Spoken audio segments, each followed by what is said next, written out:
Send the light, the blessed gospel light. Narito po ang ating pong quotation sa umagang ito. Galing po, sinend po sa atin ni Sister Lumen Bagtascuso. Ayan, sabi niya, trust in God's timing. Rely in God's promises. Wait in God's answers. Believe in God's miracles. Rejoice in God's goodness. And relax in God's presence. Purihin ang Panginoon, mga kapatid. Maraming salamat po, Sister Lumen Bagtascuso ng Pennsylvania, USA.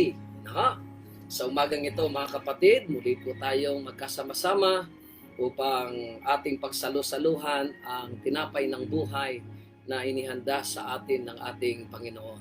Kung tayo po ay yumuko at tayo po ay manalangin. Dakilang Diyos, amang banal na mapagpala po sa lahat.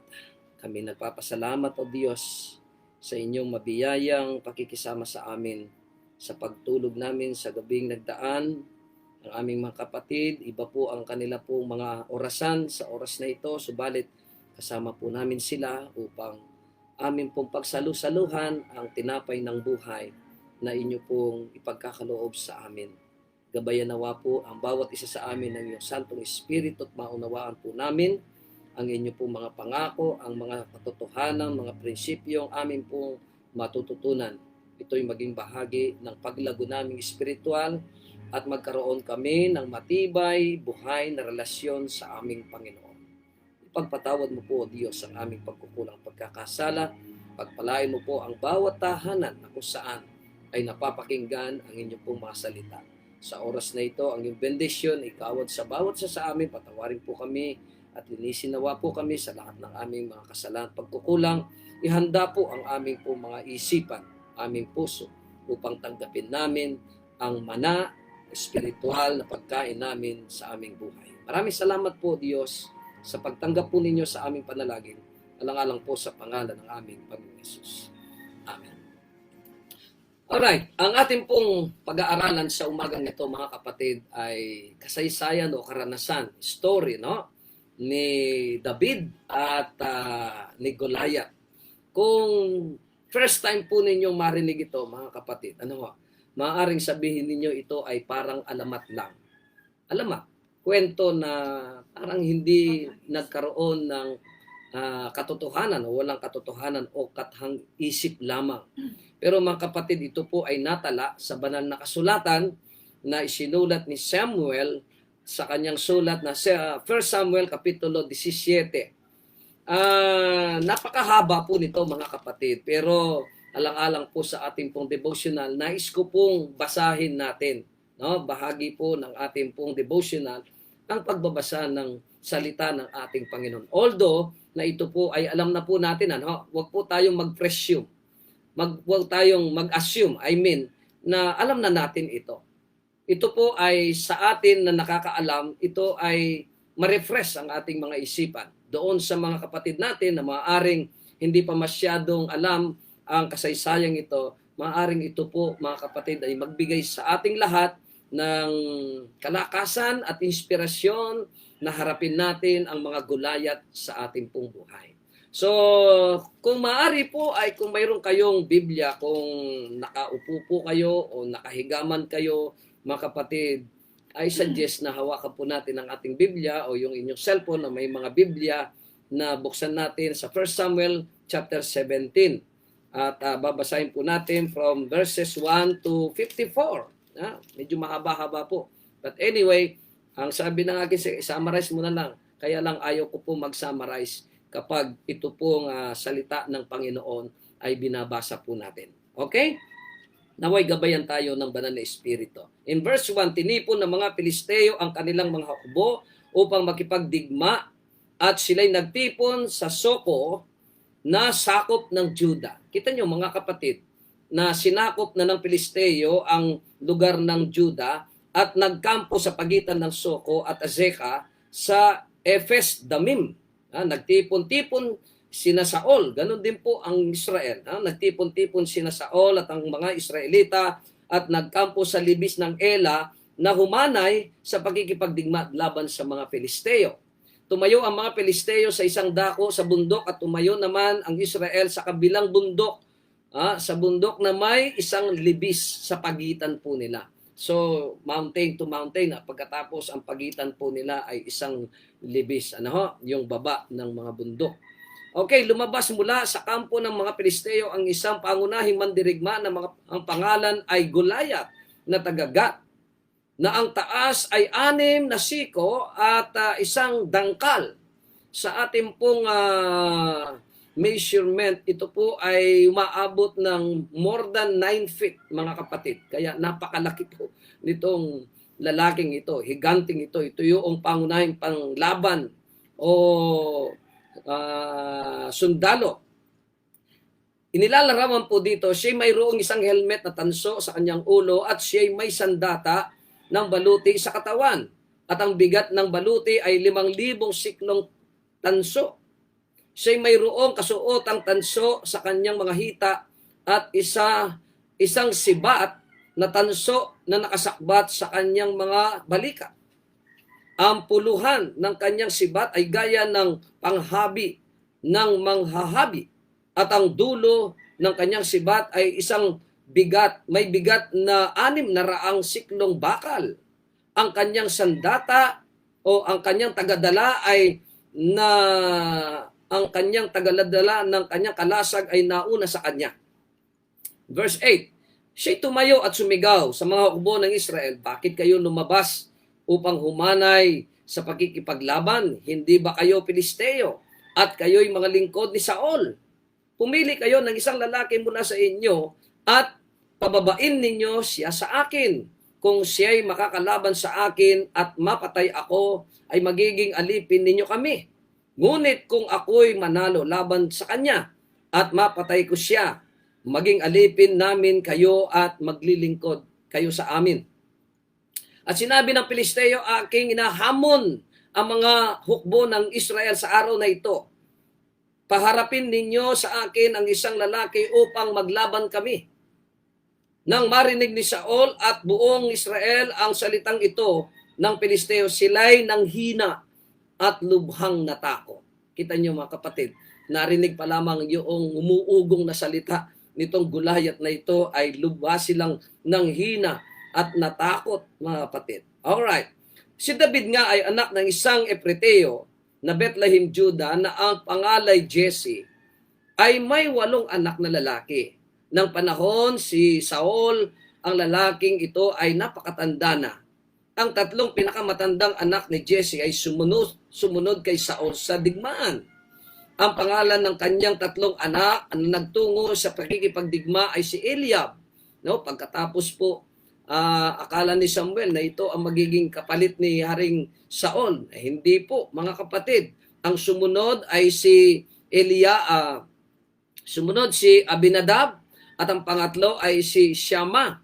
Si David ang bunso at 3 pinakamatanda ay sumunod kay Saul. Ngunit si David ay pagpapabalik-balik kay Saul upang pakainin ang mga tupa ng kanyang ama sa Bethlehem. Sa loob ng 40 araw, ang Pilisteo ay lumalapit at naghahamon umaga at hapon.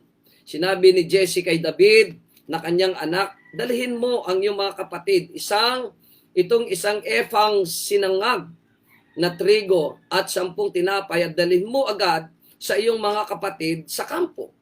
Dalhin mo rin ang 10 kesong ito sa kapitan ng kanilang libo. Tingnan mo kung ano ang kalagayan ng iyong mga kapatid at kung kumuha ka sa kanila ng palatandaan. Ano yung news, ano yung balita sa kanila. Si Saul at ang lahat ng Israelita ay nasa libis ng Ela nakikipaglaban sa mga Pilisteo. Kinaumagahan si David ay maagang bumangon, iniwan ang mga tupa sa isang taga-alaga at dinala ang mga baon at umalis. Gaya ng iniutos sa kanya ni Jesse, siya'y dumating sa pinaghihimpilan habang ang hukbo ay sumusulong sa labanan at sumisigaw ng digmaan. Ang Israel at ang mga Pilisteo ay humanay na sa pakikipaglaban, hukbo laban sa hukbo. Iniwan ni David ang kanyang daladalahan sa kamay ng taga pag-ingat ng daladalahan at tumakbo sa hukbo at dumating at binati ang kanyang mga kapatid. Ayan. Habang nakikipag-usap siya sa kanila, dumating ang pangunahing mandirigma ng Pilisteo na tagagat. Nagulayat ang pangalan mula sa hanay ng mga Pilisteo at sinabi ang gayon ding mga salita gaya ng una. Siya'y narinig ni David. Nang makita ng lahat ng mga Israelita ang lalaking iyon, sila'y tumakas mula sa kanyang harapan at takot na takot. At sinabi ng mga Israelita, nakita ba ninyo ang lalaking iyan na umahon? Talagang umahon siya upang hamunin ng Israel. Ang lalaking makakapatay sa kanya ay bibigyan ng hari ng malaking kayamanan at ibibigay sa kanya ang kanyang anak na babae at magiging malaya sa Israel ang sambahayan ng kanyang ama. Sinabi ni David sa mga lalaking nakatayo sa tabi niya, ano ang gagawin sa lalaking makapapatay sa Pilisteyong ito at makapag-aalis ng kahihiyan ito sa Israel? Sapagkat sino ba itong hindi tuling Pilisteo na kanyang hahamunin ang mga hukbo ng Diyos na buhay? At ang taong bayan ay sumagot sa kanya at gayon ding paraan, gayon ang gagawin sa lalaking makakapatay sa kanya. Narinig ni Eliab ang kanyang pinakamatandang kapatid nang siya'y magsalita sa mga lalaki, kaya't ang galit ni Eliab, ito po yung kanyang kapatid na panganay, kaya't ang galit ni Eliab ay nagningas laban kay David at kanyang sinabi, bakit lumusok ka dito? At kanino mo iniwan yung kaunting tupa sa ilang? Nalalaman ko ang iyong kapangahasan at ang kasamaan ng iyong puso. Mga kapatid, pinagalitan itong si David ng kanyang panganay na kapatid. Bakit siya naroroon? Bata pa lamang, no? Si David. Sinabi ni David, ano ba ang aking ginawa ngayon? Hindi ba't salita lamang? At tinalikuran ni Eliab ang tumungo sa iba at nagsalita sa gayon ding paraan at sinagot siya ng mga tao gaya ng una. Nang marinig ang mga salitang ito, binigkas ni David. Ito ang kanilang iniulit sa harap ni Saul at siya'y pinasundo niya. Sinabi ni David kay Saul, huwag manghina ang puso ng sino man dahil sa kanya. Ang iyong lingkod ay hahayo at lalaban sa Pilisteyong ito. Sinabi ni Saul kay David, hindi mo kayang labanan ng Pilisteyong ito sapagkat ikaw ay kabataan pa at siya'y isang malalaking mandirigma mula pa sa kanyang pagkabata. Ngunit sinabi ni David kay Saul, ang iyong lingkod ay nag-aalaga ng mga tupa para sa kanyang ama. Kapag may dumating na leyon o kaya'y oso, ay kinukuha ang isang kordero sa kawat. Ay hinahabol ko siya at aking pinapatay at aking inililigtas ang kordero mula sa kanyang bibig. Kapag dinadaluhong ako ay aking hinahawakan sa panga, aking sinasaktan at pinapatay. Nakapatay ang iyong lingkod ng mga leyon at mga oso, at ang Pilisteyong ito na hindi tuli ay magiging isa sa kanila. Tapang po ni David, ano? Yamang kanyang hinahamon ng mga hukbo ng Diyos na buhay. Sinabi ni David, ang Panginoon ang magliligtas sa akin sa mga kuko ng mga leon at ng oso. Ay siyang magliligtas sa akin sa kamay ng Pilisteyong ito. At sinabi ni Saul kay David, humayo ka at samahan ka ng Panginoon.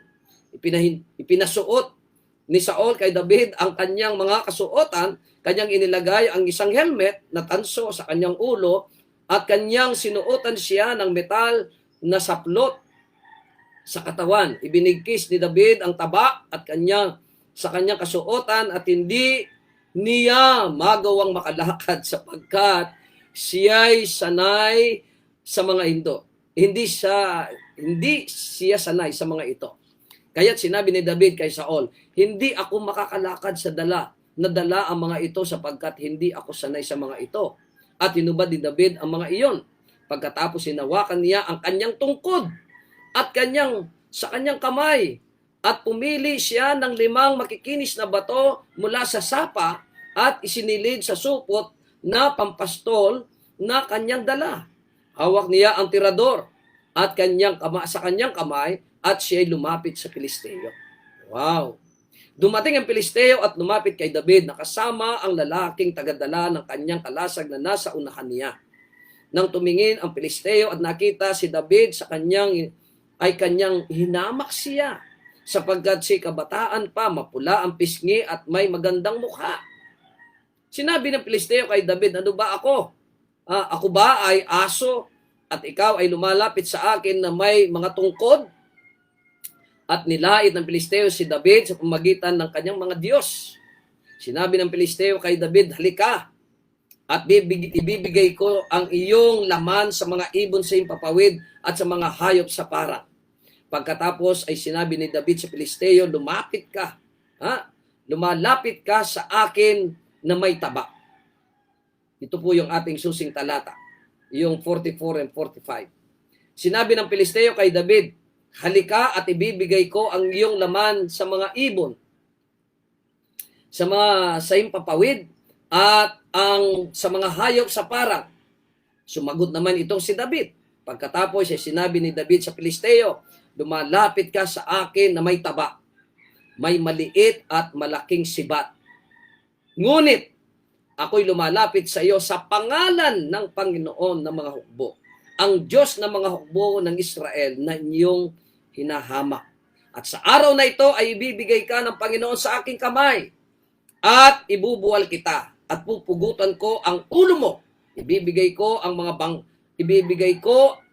mga bangkay ng mga hukbo ng mga Pilisteo sa mga ibon sa impapawid at sa mababangis na mga hayop sa lupa sa araw na ito upang malaman ng buong lupa na may Diyos sa Israel. Talagang salitaan muna na sila po'y nagbaka, naglaban sa salitaan.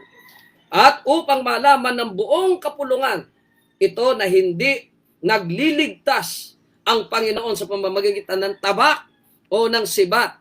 Ang labanang ito ay sa Panginoon at ibibigay niya kayo sa aming kamay. Nang tumayo ang Pilisteo at lumapit upang salubungin si David. Alam niyo po, si David, hindi naman po umurong Ang sabi niya, si David ay mabilis na tumakbo sa hanay ng labanan upang sagupain ang Pilisteo. Nang tumakbo, ito pong si Goliath na papalapit kay David. Si David ay tumakbo rin upang salubungin, sagupain ito pong Pilisteo ito. Napakatapang po, no? Ipinasok ni David ang kanyang kamay sa kanyang supot at kumuha roon ng isang bato at tinirador. Ayan, kita niyo mga kapatid. Tinirador. Tinamaan ng Pilisteo sa kanyang noo at ang bato na ay bumaon sa kanyang noo at pasubsob siyang bumagsak sa lupa. Kaya't nagwagi si David laban sa Pilisteo sa pamagitan ng tirador at ng isang bato ibiniwal ang Pilisteo at kanyang pinatay siya, walang tabak sa kamay si David. Kaya tumakbo si David at tumayo sa ibabaw ng Pilisteo. Inapakan po niya ang katawan ni Goliath, kinuha niya ang kanyang tabak nito at binunot sa kaluban. Kanyang pinatay siya at pinugot ang kanyang ulo. Nang makita ng mga Pilisteo na ang kanilang pangunahing mandirigma ay patay na, sila'y tumakas. Ang hukbo ng Israel at ang Juda ay tumayo na may sigaw at tinugis ang mga Pilisteo hanggang sa Gat. At sa mga pintuang bayan ng Ekron, ang mga sagwatan sa mga Pilisteo ay nabuwal sa daang patungo sa Raim hanggang sa Gat at sa Ekron. Bumalik ang mga Israelita mula sa paghabol sa mga Pilisteo at kanilang sinamsaman ang kanilang kampo. Kinuha ni David ang ulo ng Pilisteo at dinala sa Jerusalem, ngunit kanyang inilagay ang sandata niya sa kanyang tolda. Purihin ng Panginoon, mga kapatid. Kaya kung hindi po ninyo nalalaman itong story ito, talagang parang alamat, parang katangisip, pero totoo po ito. Mga kapatid, ang pinanlaban ni David ay tirador. Tirador at bato. Ngayon, mayroon po tayong 5 powerful lesson in this story. Powerful lesson. Gusto kong tingnan natin itong leksyon na ating pong makukuha dito. Number 1, mga kapatid, David. Number 1, David has a passion for God. Passion for God. Marahil nung siya po ay naglalakbay mula sa kanila pong tahanan patungo doon sa lugar na kung saan nagkakaroon ng labanan o digmaan, iniisip na David, mga kapatid, iniisip na David kung ano ang kanyang maitutulong sa labanang ito. Yes, pagkatapos po ng kanyang pagkahirang bilang hari at kapalit ni Haring Saul, mismo naramdaman at alam, tinanggap ni David ang pagka-anoint sa kanya. No? Tinawagan siya, pinili siya ng Panginoon. Simula noon, mga kapatid, wala pong inisip si David kundi yung kung paano maglingkod sa Panginoon. At dito, mga kapatid, nang siya po ay papalapit, naglalakbay, niisip niya kung ano ang may aambag niya sa labanang ito. Hindi po sapat yung hindi kontento si David. Doon sa siya ay tagapagdala ng pagkain ng kanyang kapatid at pagkatapos aalis na lamang. Kundi pagkatapos na siya po ay nakarating, mga kapatid, ay iniwan niya ang pagkain na dala-dala sa mga tagapag-ingat ng pagkain at siya po ay pumunta doon sa hanay ng mga sundalo. At doon nga po, mga kapatid, alam niyo po, kailangan natin ito, passion for God. Yung ating relasyon sa ating Panginoon, yung pagkatawag ng Panginoon sa atin, palaguin po natin, mga kapatid. No? Magkaroon tayo ng estilo na kung saan ay ang ating pong pananampalataya, ang pag-ibig natin sa ating Panginoon ay palaguin po natin. Passion for God. Kaya't ang sabi in verse 22, iniwan ang pagkain at pumunta sa mga sundalo. Hindi po para makipag-isyoso, hindi po para makipagkwentuhan lamang, kundi kung ano ang may aambag nitong batang ito. Nag-a-average po sa 15 to 19 years old ito pong si David na during this time. Kaya nga't sino mag-iisip na itong batang busmus na ito, mga kapatid, na hindi po natatakot sa lalaking higanting ito. Yung kanyang mga kasama, si Haring Saul, nang lumapit at lumabas sa kampo ng mga Pilisteo, ito pong si Goliath, ay natakot po sila, nanghina sila, nawala sila ng lakas. Subalit, ang itong David na ito, nang dahil sa kanyang passion sa Panginoon, Lord, maaaring sabihin niya, Lord, ito na ang pagkakataon para ipakita ko sa mga taong ito na ako ang pinili mo, na ako ay sumasa iyo, na ikaw ay sumasa akin. We've got to let our passion for God to bring about deliverance and victory from our enemy. Mga kapatid, sa ating pong buhay, marami po tayong mga pinagdaraan ng mga gulayat. No? Subalit, kung nag-aalab yung ating pong passion, yung ating pong pagmamahal, yung ating pong pagtitiwala sa ating Panginoon, we have nothing to fear. Wala tayong dapat ikatakot. Wala tayong dapat ikapangamba. Kaya ang sabi ni Ellen White, mga kapatid, sa Life Sketches 126, ang sabi niya, we have nothing to fear about the future, except as we forget how the Lord has led us and His teaching in the past history. Wala tayong dapat ikatakot, mga kapatid. Kaya nga sa ating buhay, napakahalaga na ang ating pong espiritual na buhay na ito. Enhance po natin, no? Magpakalapit-lapit tayo sa Kanya. Mag-alab tayo para sa ating Panginoon.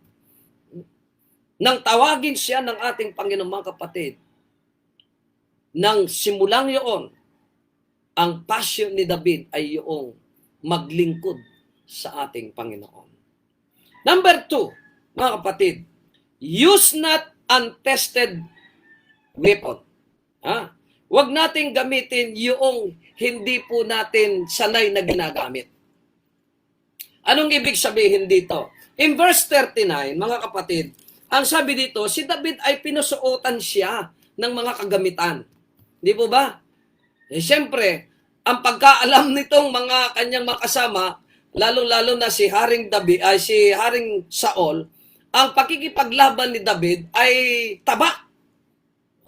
Kaya nung ipasuot sa kanya, ito pong kagamitang ito, alam niyo, hindi po nakagalaw, hindi nakakilos, hindi nakalakad itong si David dahil napakabigat po at napakaliit lamang niya. Kaya hinubad niya, mga kapatid. Kaya dito, ang sabi, use your simple but strategic weapon in solving your Goliath in life. Ano ba yung ating mga weapon, mga kapatid, bilang mga Kristiyano? Opo, hindi po natin po pwedeng ipagmayabang ang ating pong katalinuhan. Hindi natin po pwedeng ipagmayabang ang ating pong kakayahan. We need totally, completely, wholly surrender and believing in God. Magtiwala lamang tayo. Panalangin po natin. Prayer, mga kapatid, ang panalangin, ito po ay napakabisang weapon natin laban sa ating pong kaaway.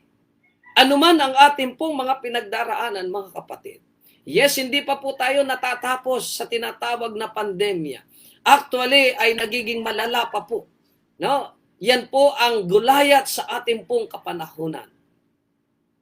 But we need an earnest prayer, mga kapatid, sa Panginoon sapagkat ito ang magiging sandata natin upang hindi po tayo panghinaan ng ating pong pananampalataya at kalooban. Sa pamamagitan ng salita ng ating Panginoon, mga kapatid, ito yung mga simple, simple but strategic weapon natin sa buhay po natin. Mga minamahal kong mga kapatid, opo, magiging mabisa lamang ito kung ito po ay patuloy po nating ginagawa. Opo, ako'y naniniwala sa inyong mga buhay ang pananalangin, ang pagbabasa at pakikinig ng salita ng ating Panginoon. This is the best weapon natin laban sa ating pong kaaway. So use our simple but strategic weapon sa pagharap natin sa gulayat sa ating buhay. Number 3, mga kapatid, fear not, be of good courage, and be strong in the Lord. Ayan. Huwag po tayong atakot, mga kapatid. Although, ay, pastor naman, nakakatakot nga eh. Opo, mga kapatid. Yung takot, natural lamang po yun. Pero yung takot, kapag nawalan ka na ng pag-asa, kapag yung takot na yan ay naglilid sa iyo ng depression o stress sa atin, mga kapatid, ay ma-overcome. Dapat, sabi dito, ay magkaroon tayo ng malaki at kanya-kayang talunin ng pananampalataya natin ang takot. Mga kapatid, fear not. Be of good courage and be strong in the Lord. In verse 24, ganito po ang sinasabi sa atin. Anong sabi, anong reaksyon ng mga tao? Nang makita ng lahat ng Israel ang lalaking iyon, sila'y tumakas mula sa kanyang harapan at takot na takot. Kita niyo, mga kapatid, sanay na sila sa pagkikipaglaban. Pero alam niyo, itong mga lalaking ito, masasabi kong wala silang pananampalataya sa Panginoon. Pero tanging ito pong si David, na batang-bata, kabataan, ay naroon ang kanyang pananampalataya. Ano ha? Ang sabi sa 37, sinabi ni David, eto po, yung mga sundalo, takot na takot. Pero itong si David, sinabi ni David, ang Panginoon na nagligtas sa akin sa mga kuko ng leon at ng oso, siyang magliligtas sa akin sa kamay ng Pilisteyong ito. Kita nyo? Ang tapang ni David, mga kapatid, ay nagmumula sa kanya pong karanasan, na encountered sa kanyang karanasan kung paano siya iniligtas ng Panginoon sa mga kukul ng leon at ng mga oso, mga ganid na mga animals. Itong karanasang ito, mga kapatid, no? Kung paano tayo pinatnubayan ng Panginoon, kaya nga ang sabi, maliban na ating pong makalimutan kung paano tayo pinatnubayan ng Panginoon sa mga nakalipas na mga araw sa buhay natin, then matatakot nga po tayo. Pero kapag ang mga karanasang ito, ang naging buhay natin sa nakaraan, kung paano tayo inalalayan, kaya nga't yung aking pong napiling song ay All the Way My Savior Leads Me. Sa lahat ng ating buhay, sa lahat ng ating paglalakbay sa lupang ito, ang Diyos ang nangunguna. Ang Diyos ng Israel, na siyang nagtawid sa Israel sa dagat na pula, siya rin, mga kapatid, ang magtatawid sa atin sa dagat sa ating buhay. Ang Diyos na nagpakain at nagpainom for almost 40 years in the wilderness, siya rin po ang Diyos na magpapakain sa atin, magpapainom at magbibigay ng ating pangangailangan. So why worry, mga kapatid? If God is with us, who can be against us? If God is with us, mga kapatid, nasaan ang pagdududa natin? Kung ang Panginoon ay kasama natin, hindi po tayo dapat matakot. Fear not, be of good courage, and be strong in the Lord. Number 4, do not despise or underestimate little things. Huwag po nating hamakin, mga kapatid, ang mga maliliit na bagay. Or underestimate po natin. Kita nyo, anong sabi ng kanyang mga kapatid? Sabi dito in verse 28, narinig ni Eliab ang kanyang pinakamatandang kapatid nang siya'y magsalita sa mga lalaki. Kaya't ang galit, nagalit itong kanyang kapatid na panganay at nagningas laban kay David at kanyang sinabi, bakit ka lumusong dito? At kanino mo iniwan iyong kaunting tupa sa ilang? Nalalaman ko ang iyong kapangahasan at ang kasamaan ng iyong puso. Mga kapatid, sa harapan po ng mga tao o sundalong nakakapakinig at nakapalibot sa kanila, pinagwikaan po itong si David na masasama, di ba? Pero itong si David, nang dahil mayroon siyang puso na katulad ng Panginoon, ay humble po siya. No? Hindi po siya nagmamayabang, mga kapatid. Ang sinasabi dito, matapang si David dahil kasama niya ang Panginoon. Kilala niya ang ating Panginoon. Ang sabi ni Saul, ganon din ang sinabi ni Saul. Ang sabi niya in verse 33, sinabi ni Saul sa kanya, hindi mo kayang labanan ng Pilisteyong ito sapagkat ikaw ay kabataan pa. Alam niyo, mga kapatid, wag nating underestimate yung ating pong mga kabataan. Actually, ang ating pong mga kabataan, yan po ay pag-asa ng ating pong lipunan. Ang kabataan, ang pag-asa ng ating iglesia. Ang kabataan natin, ang ating mga anak, ang pag-asa po natin sa ating tahanan, mga kapatid. Kaya sa halip na underestimate natin, sa halip na sila po ay hamakin natin, let us build the self-esteem ng ating pong mga kabataan. Tulungan po natin sila. No? Encourage po natin sila. Palakasin po natin ang kanila pong kalooban sapagkat ito po sila ang 5 to 10 years from now, mga kapatid, sila na po ang mangunguna sa atin, sa ating iglesia, sa ating pong bansa, sa ating pong komunidad. Kaya ganun na lamang po ang pagsisikap at ang galit na ating pong presidente, si Duterte. Dahil sinisira ng droga ang ating pong kabataan. Biruin nyo, kung hindi po naampat, kung hindi napigilan ang paglaganap ng droga, ang mga kabataan natin, mga officer natin, mga leader natin sa community, mga drug addict. Biruin nyo yan. Kaya, purihin ang Panginoon. Ako'y naniniwala na ito pong ating presidente ngayon sa kasalukuyan, siya ay hinirang ng Panginoon. Siya ay tinawagan ng Panginoon. Siya ay iniluklok ng Panginoon upang harangan, upang hadlangan, upang labanan. Ito pong gulayat na ito sa ating lipunan. Nakakalungkot lamang, mga kapatid. Kaya nga, tulong-tulong po tayo na ito pong ating mga kabataang ito, sa halip na i-despise natin, sa halip na underestimate po natin, mga kapatid, tulungan po natin sila. Ano ang sabi naman ni Goliath? Hinamak din.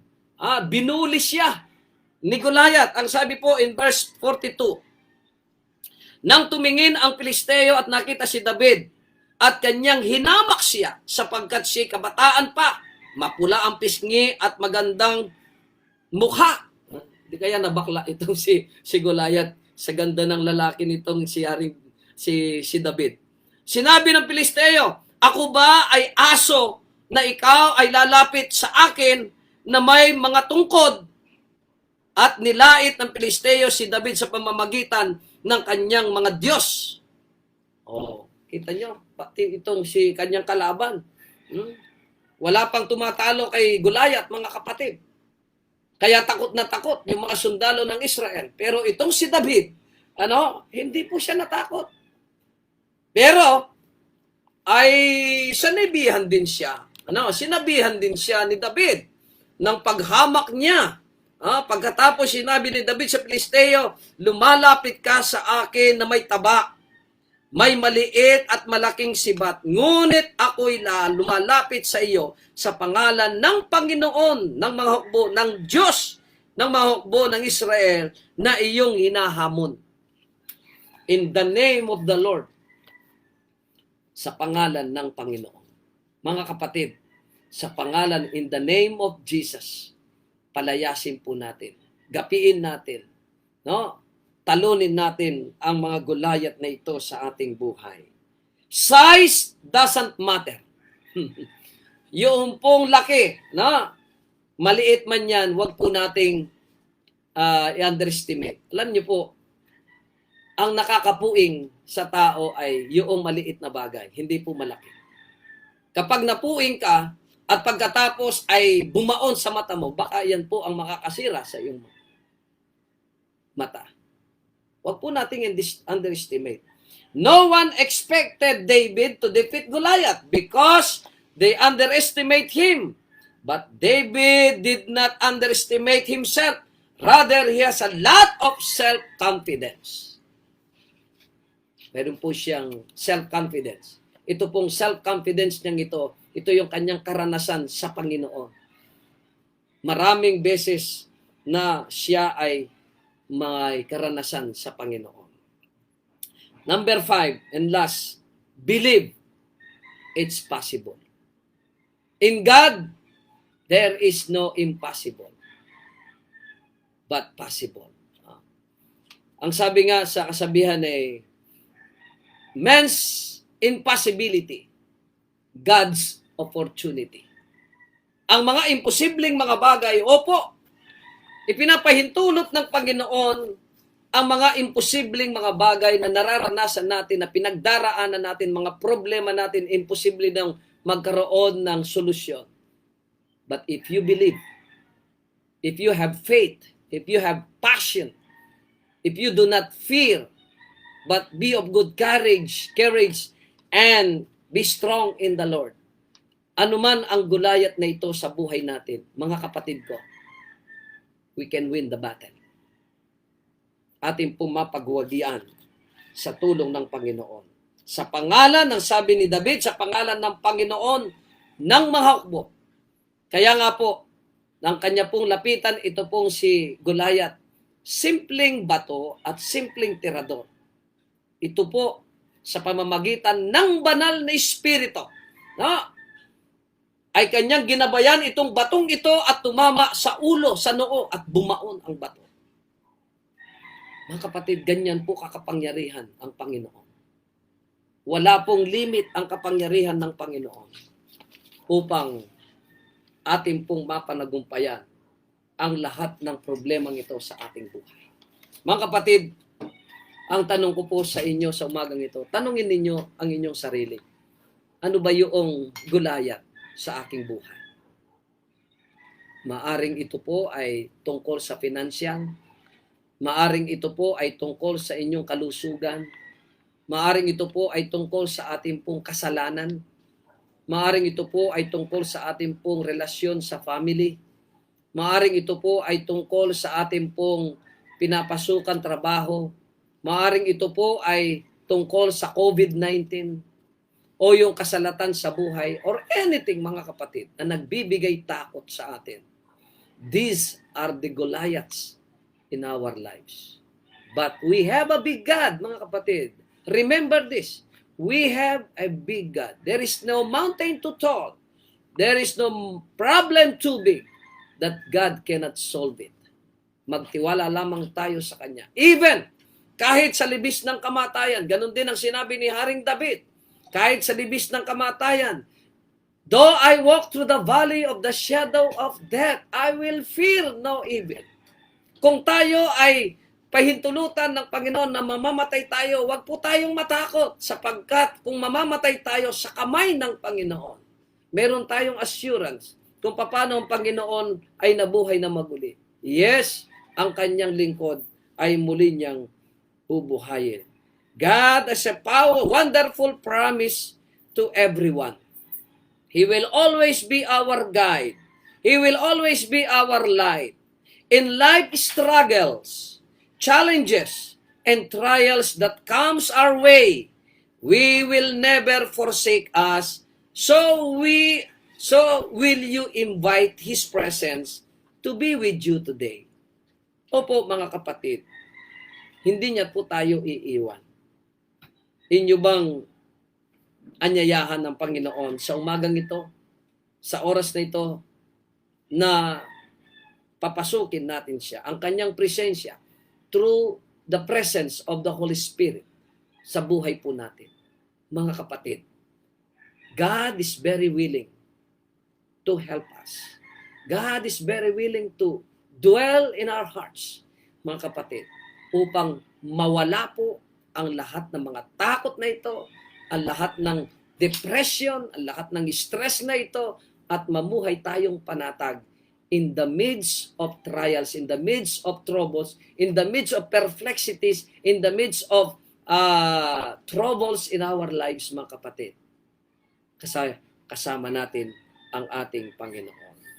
Nawa, ang sabi ni Haring David in Psalm 62 verse 5, I depend on God alone. Opo mga kapatid, sa Kanya lamang po tayo magtiwala. I put my hope in Him. Ilalagay ko ang aking pag-asa, tanging Kanya lamang. He alone protects and saves me. He is my defender, and I shall never defeat it.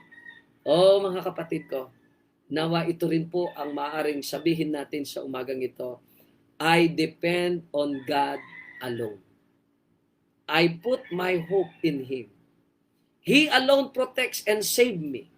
He is my defenders, and I shall never be defeated. Tandaan po natin ang verse na ito, mga kapatid. Psalms 62, 62, talatang 5. Mo po mga kapatid, purihin ang Diyos at nawa sa umagang ito, maranasan natin ang tagumpay sa mga gulayat na ating haharapin sa buong maghapon sa ating buhay. Pagpalain po tayo ng ating Panginoon, mga kapatid, at tayo ngayon ay dadako na sa ating pong pananalangin. Samahan niyo po ako, mga kapatid, sa pananalangin natin, italaga natin ang ating mga buhay sa ating Panginoon. Dakilang Diyos amang banal na mapagpala po sa lahat. Nagagalak po kaming muling lumalapit sa inyo. Nagpapahayag kami ng pasasalamat. Pagpuri sa iyong banal na pangalan sapagkat pinagkalooban mo po kami ng natatanging pabalita at mensahe sa umagang ito. Salamat Panginoon sa napakagandang story ni David ng kanyang magapi at matalo ang napakalaking mandirigma ng Pilisteo na si Goliath. Opo Panginoon, hindi sa pamamagitan ng kanyang lakas, hindi sa pamamagitan ng kanyang galing, kundi sa pamamagitan ng kapangyarihan ng aming Panginoon. Tinanggap niya ang tagumpay. Amang banal, ang Diyos na nagbigay ng tagumpay kay David, kayo rin po ang Diyos na aming nilalapitan sa umagang ito. Marami po kaming mga gulayat na aming hinaharap sa aming buhay. Ito man po ay financial, Panginoon. Ito man po ay karamdaman namin. Ito man po ay tungkol sa pamilya. Ito man po ay tungkol sa aming paghahanap buhay. Ito man po ay tungkol sa aming kapanahunan. Batid mo, Panginoon, ang aming pong kakayahan. Dumarating po sa amin ang pagkatakot. Dumarating sa amin, nararanasan namin ang stress, depression. Subalit, salamat, Panginoon. sa kaaliwan ng banal na Espiritu at sa kanya pong kalakasan, inspirasyon, na kung papapasukin namin siya at invite namin siya na siyang tamahan sa aming mga buhay. Panginoon, opo, wala nang hihigit pang katahimikan, kapanatagan kung kayo po ang nasa amin at kung kayo ay nasa inyo. Dakilang Diyos, pagpalain mo po ang salitang ito, ang pabalita mong ito, magbigay sa amin ng lakas at tapang upang harapin namin na may pananalig ang mga gulayat sa aming buhay. Ang aming po mga viewers na nakikinig at sumasubaybay sa programang ito, saan man po sila naroroon, idinadalahin ko, Panginoon, ang inyong kapayapaan, ang patuloy na managana sa kanila pong mga buhay. Ingatan po ang kanilang kalusugan. Pagyamanin nila ang inyong mga salita sa kanila pong mga puso upang kung magkagayon ng mga salita mong ito, maging gabay at patnubay, kaaliwan sa mga gulayat na humaharap sa aming buhay. Maraming salamat po. Pagpalain nyo rin po ang aming po mga manggagawa na nasa Laguna sila. Sana tulungan mo po at ingatan sila samantalang sila'y naroroon. Ang aming po mga kamanggagawa sa Bukiran, sa buong mundo na nagpapalaganap ng pabuting balita, pagpalain mo po, Panginoon. Ganon din po ang aming presidente, si President Duterte. Patuloy mo pong bigyan siya ng kalusugan, Panginoon. Gamitin mo pa po sa mga iilang mga buwan na natitira sa kanyang termino. Sana po ay patuloy na ang kasaganaan at kapayapaan ang aming pong maranasan sa aming pong bansa. Maraming salamat po, mahal na Diyos, sapagkat sa umagang ito, panatag po kami, hahayo kami na kasama po namin kayo at kayo ang gagabay sa amin.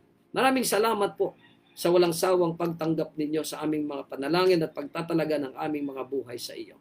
Salamat po sa pagdinig ninyo sa aming mga panalangin. Inihiling po namin ang lahat ng ito, alang-alang po sa pangalan ng aming Panginoong Yesus.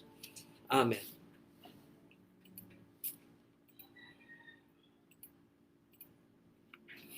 Maraming salamat po mga kapatid at mga kaibigan. Ingatan nawa po tayo ng Panginoon sa buong maghapon. At sa ating mga kapatid na nasa ibang panig ng mundo sa inyo pong pamamahinga, nawa ang kapayapaan at katiwasayan, masarap na pagtulog, pamamahinga ang maranasan po ninyo. Ito po ang inyong likod, Pastor Enrico Meneses at ang ating pong mahal na sekretary dito, Sister Geraldine Miranda Meneses, na nagsasabi po sa ating lahat, God is good all the time.